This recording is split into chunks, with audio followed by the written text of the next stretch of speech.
विचारांचे स्वातंत्र्य. महात्मा गांधी यांची असहकार चळवळ जोमात होती. गांधीजींचे अनुयायी जी रामचंद्रन तेव्हा शांतिनिकेतनमध्ये शिकत होते. या चळवळीवर रवींद्रनाथ टागोरांनी खरपूस टीका केली. तत्कालीन मॉडर्न रिव्ह्यू यामध्ये ती प्रसिद्धही झाली.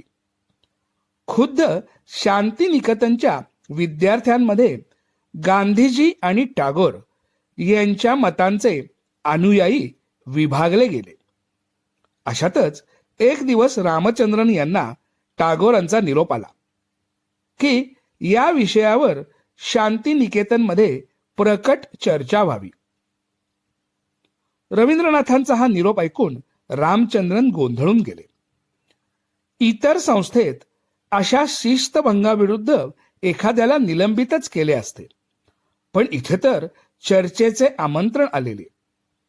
गांधीजींच्या इंग्रज सरकारविरुद्धच्या असहकार आंदोलनावर शांतिनिकेतनमध्ये गुरुदेव रवींद्र टागोरांच्या इच्छेनुसार चर्चा झाली.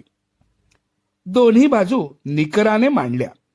शेवटी सार्वमत घेण्यात आले आणि ते गांधीजींच्या चळवळीला पाठिंबा देणारे होते. मतमोजणी सुरू असताना गुरुदेवही तिथे उपस्थित होते. निकाल जाहीर झाल्यावर गुरुदेवांनी सर्वांकडे बोलण्याची परवानगी मागितली आणि ते म्हणाले, तुम्हा सर्वांवर मी माझं वैयक्तिक मत लादलं असतं तर तो शांतिनिकेतनचा पराभव असता. तुमचा दृष्टिकोन माझ्याहून वेगळा असेल, पण शांतिनिकेतन हे तुमचेही घर आहे. इथे तुम्ही मोकळेपणानं राहू शकता. माझे मत चूक असल्याचे तुम्ही तोंडावर सांगितले, यात तुम्ही जिंकलात.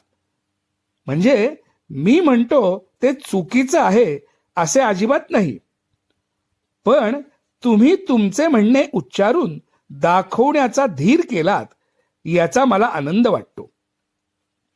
असे स्वातंत्र्य तुम्हाला शांतिनिकेतनमध्ये कायमच मिळेल याची खात्री बाळगा.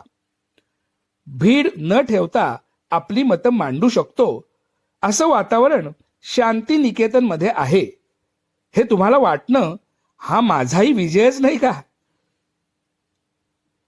कवी मनाच्या गुरुदेव टागोरांच्या स्वभावातील औदार्य व सहिष्णू वृत्तीचा हे दर्शन विद्यार्थ्यांना बरंच काही शिकवून गेलं. धन्यवाद.